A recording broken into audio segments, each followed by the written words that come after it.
Assalamualaikum warahmatullahi wabarakatuh. Hello everyone, we are from Group 1, which consists of me, Evi Stianingsih, with student ID 2019-11-143, and my partner is Talita Ayu Hapsari with student ID 2019-11-644. Today, the topic we will discuss is about variable budgeting. So, let's start it. Definition of variable budgeting. Variable budgeting is a budget that explains in detail the level of change or level of variability of costs, especially in direct costs, in connection with change in the company's activities from time to time during future period. Next, about the purpose of variable budgeting. Variable budget into formulas or instructions that guide how each cost element will change with respect to change in the volume, output, or level of activity of the company. The relationship shown in a relevant range, which is a limit interval for the validity of the variable budget compiled. The determination of the interval remains the fixed cost within the long term can change. Next, about the benefit of the variable budgeting. First, variable budgeting to facilitate the preparation of a budget for the costs that occur in all parts of the company. 2. To make it easier for managers to know the level of cost that will be borne by the company at a certain level of activity. 3. As a tool that can be used in the preparation of the performance report.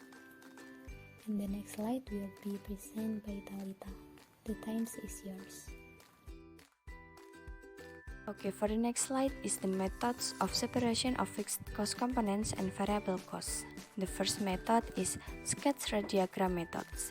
This method starting with collecting the data from a number of past costs at various levels of activity.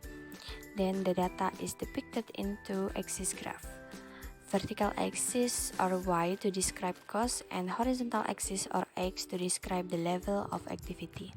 Then draw a straight line as close to the points as possible.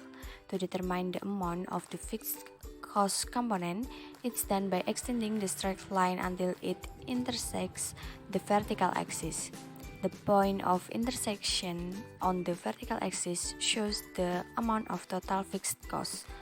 And then, for total variable costs are calculated by reducing the total cost with the total fixed cost.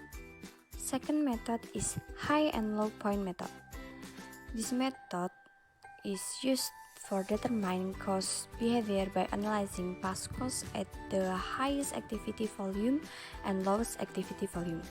According to this method, semi-variable costs are separated by finding the difference between total cost of the highest activity and the total cost of the lowest activity.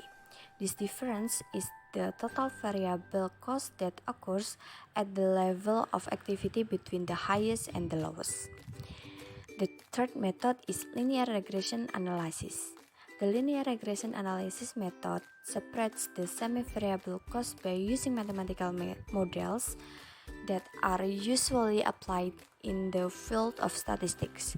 The semi-variable cost function is described as following formula is y equals a plus b times x.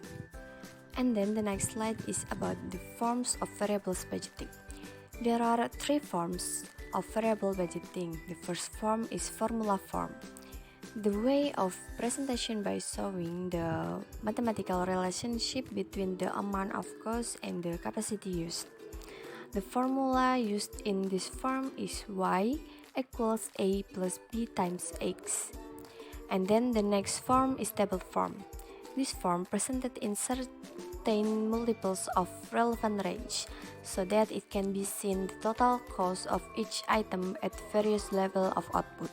And then the last form is graphical form. This form clearly depicted in graphic from between output and cost incurred at various level of output.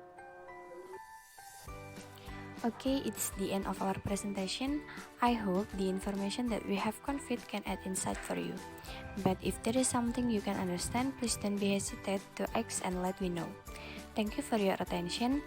God bless you guys. Wassalamualaikum warahmatullahi wabarakatuh.